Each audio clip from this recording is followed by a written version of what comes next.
Hello everyone, good morning. RBSC NCERT science classes में आपका स्वागत है। ये पिछली क्लास 9 का चैप्टर है, भौतिक एवं रासायनिक परिवर्तन।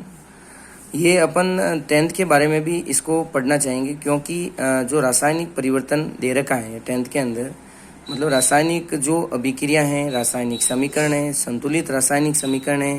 पहले इसके लिए अपन को रासायनिक परिवर्तन के बारे में थोड़ा सा पढ़ना पड़ेगा, क्योंकि 10th में थोड़ा सा ये बेसिक ऐसे दे रखा है कि जैसे किसी पदार्थ के रंग में परिवर्तन है, अवस्था में परिवर्तन है, और किसी पदार्थ के अभिक्रिया करने पर, रिएक्शन होने पर किसी गैस का निर्माण है, तो ये सभी रासायनिक परिवर्तन के अंतर्गत है। इसलिए अपन सबसे पहले भौतिक और रासायनिक परिवर्तन थोड़ा सा बेसिक देखना जरूरी है। जो ये भौतिक और रासायनिक परिवर्तन दोनों है, ये पिछली क्लास 9th में दे रखा है, परंतु अपन को इसमें केवल रासायनिक परिवर्तन के उद्देश्य से अपन को इसको दोनों को पढ़ना पड़ रहा है। सबसे पहले भौतिक परिवर्तन है। अवस्थाओं का अंतर रूपांतरण एक भौतिक परिवर्तन है, क्योंकि ये परिवर्तन पदार्थों के संगठन में बिना परिवर्तन किए होते हैं तथा रासायनिक प्रकृति में भी कोई परिवर्तन नहीं होता है। जैसे एग्जाम्पल के रूप में मोमबत्ती का पिघलना, पेड़ों को काटना, मक्खन का एक बर्तन में पिघलना, फलों से सलाद बनाना। ट्रिक मेनली यही याद रखना है, जो भौतिक परिवर्तन होता है उसमें नए पदार्थ किसी प्रकार का निर्माण नहीं होता है या नया पदार्थ नहीं बनता है। दूसरा अपना है जैसे रासायनिक परिवर्तन, मेनली अपन इसको इसमें से ही लेंगे। रासायनिक परिवर्तन में एक पदार्थ दूसरे से क्रिया करके अपने रासायनिक संगठन में परिवर्तन लाता है तथा नया पदार्थ बनता है।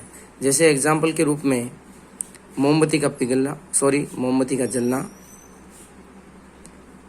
का जलना, दूध से दही बनना, सेव को काटने पर लाल भूरी परत का बनना, अलमारी में जंग लगना, किसी भी पदार्थ पर जंग लगना, वो भी रासायनिक परिवर्तन के अंतर्गत आएंगे। तो रासायनिक परिवर्तन का हम बेसिक इसलिए सीख रहे हैं क्लास 10th के अंदर, क्योंकि जितने भी जो रासायनिक अभिक्रिया हैं, संतुलित रासायनिक समीकरण है, कंकाली रासायनिक समीकरण है, या रासायनिक अभिक्रिया होने पर किसी नए पदार्थ का बनना है, गैस का निकास होना है, रंग में परिवर्तन होना है, अवस्था में परिवर्तन होना है, ये सब रासायनिक परिवर्तन में आते हैं। इसीलिए रासायनिक परिवर्तन का बेसिक नॉलेज पहले लेना जरूरी है।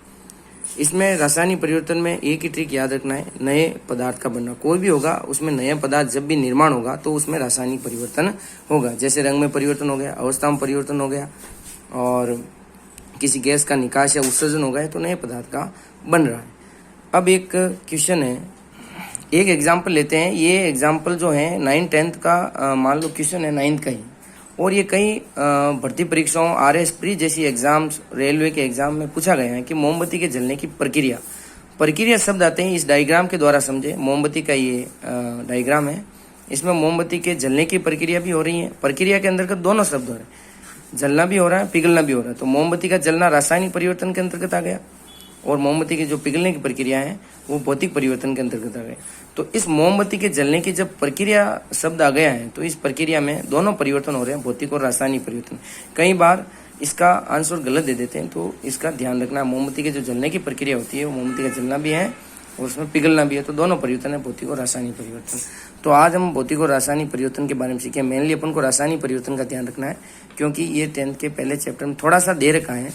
तो उसमें क्योंकि रासायनिक अभिक्रिया भी होगी, संतुलित रासायनिक समीकरण भी होंगे, नए पदार्थ भी बनेंगे, भौतिक ये रासायनिक परिवर्तन भी होगा, किसी गैस का निकास भी होगा, इसलिए रासायनिक परिवर्तन का इसमें लिया है। Okay, thanks, nice day.